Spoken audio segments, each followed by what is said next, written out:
This tutorial will walk through reformatting a form with a multi-column layout that needs some tweaking post-upgrade.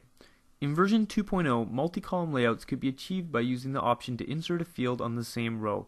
While this worked okay, it was not very flexible in terms of the number of columns supported, and the width of columns and captions could not be changed. In version 3.0, multi-column layouts are achieved using groups to create the columns. Let's take a look at how this works. Taking a look at this newly upgraded account, let's open the credit processing application form in the Form Designer. What you may see on your multi-column forms is that they no longer display two columns and that the fields are wrapped. That's what we see here when we look at this form. The state and zip fields were on the same row in version 2.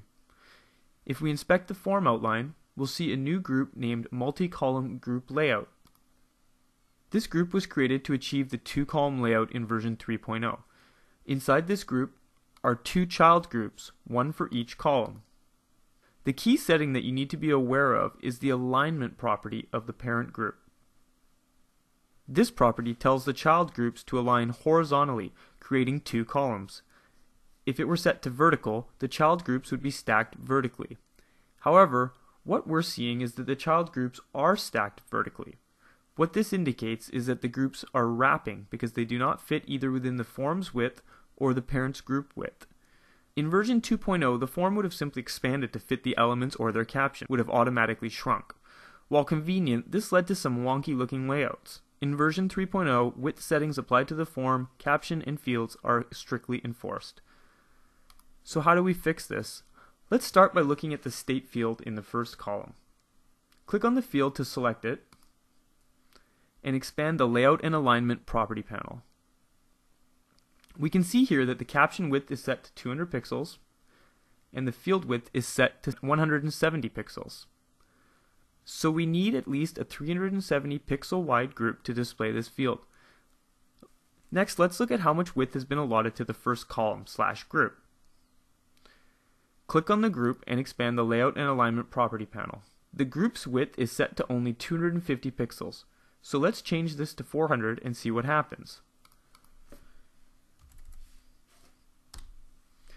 Okay, so now the first column is displaying correctly, now that we've made sure its container has enough width allocated.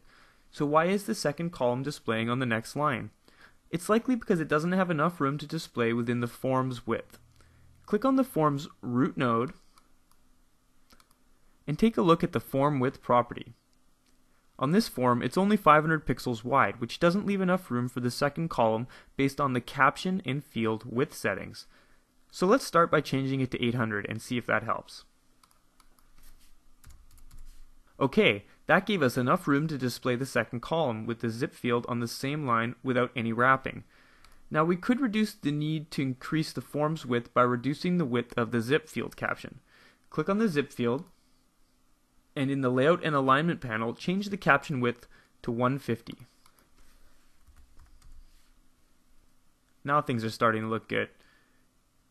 In version 3.0, you can also apply settings to multiple elements at the same time. So let's undo our changes we've made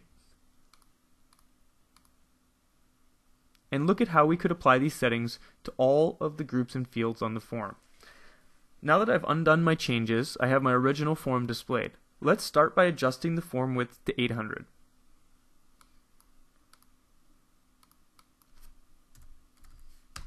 Next, let's select the first column of each of the layout groups and set them all to 400 pixels wide. In order to do that, I'm going to float the property panel so I have a little bit more room to work with.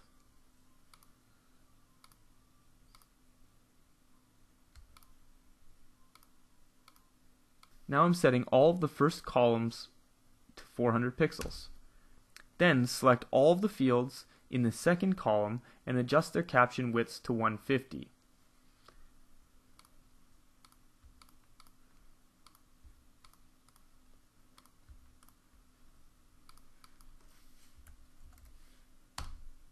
With these three steps, we've adjusted all of the fields and columns, and everything is aligned neatly. The new layout engine and the use of groups to achieve complex layouts may take a bit of time to get used to, but once you've got the basics down, you'll be able to create great looking forms with complex layouts in no time.